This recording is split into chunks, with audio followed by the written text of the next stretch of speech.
లోకేష్ పర్యటనలు జరగబోతున్నాయి.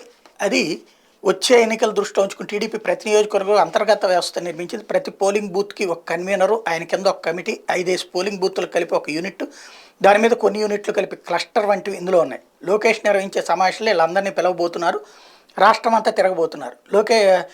గ్రామ మండల కమిటీలు, అనుబంధ సంఘాల కమిటీలన్నీ కలిపి ఒక్కో నియోజకవర్గంలో 3,000-4,000 మంది కార్యకర్తలు పిలిచి పార్టీ సంస్థాగత వ్యవహారాల మీద సమీక్ష జరుపుతారు. ప్రధానంగా బూత్ యూనిట్, క్లస్టర్ విభాగాల పనితీరు మీద దృష్టి కేంద్రీకరించాలని లోకేష్ భావిస్తున్నారు. తమ పరిధిలోని ప్రతి ఇంటికి ఆ కమిటీల బాధ్యులు వెళ్ళి ఎన్నికల హామీల వంటి వాటిని వివరించడం, ఓటర్ల జాబితాలో ఓట్లున్నది లేని తనిఖీ చేయడం, ఇదంతా చేసుకొస్తున్నారు. అట్లాగే తటస్థులతో సమావేశాలు కూడా నిర్వహిస్తారు. చాలా మంచి కాన్సెప్ట్. అయితే భువనేశ్వరి గారు ఆ రోజున నిజం గెలవాలి పేరుతో చేసి పెట్టినటువంటి యాత్ర ఉన్నట్ట లేనట్ట. ఆ మధ్యన రాధాకృష్ణ గారు రాశారు, మళ్ళీ కార్యక్రమం జరగబోతోంది అన్నటువంటి. కానీ చనిపోయారు ఆయన హాస్పిటల్లో ఉన్నప్పుడు, ఆయన జైల్లో ఉన్నప్పుడు దాదాపుగా 180 మంది వరకు చనిపోయారంటూ ఇదే ఈనాడు జ్యోతి రాసుకొచ్చినాయి రోజు.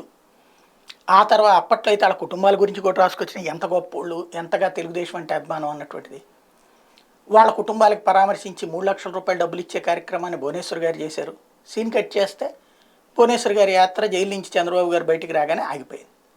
ఇప్పుడు లోకేష్ గారు తిరుగుతున్నారు, చంద్రబాబు గారు తిరుగుతున్నారు. కానీ భువనేశ్వర్ గారు తిరగచ్చు, తిరగకపోవచ్చు. కనీసం వాళ్ళ కుటుంబాలకు సాయం అందాలి కదా, చెప్పినటువంటిది మాట నిలబెట్టుకోవాలి కదా. అవసరం తీరిపోయాక అల్లు డాష్ డాష్ కొడుకుంటే బాగుంటుందా, ఆలోచించుకోవాల్సి ఉంది.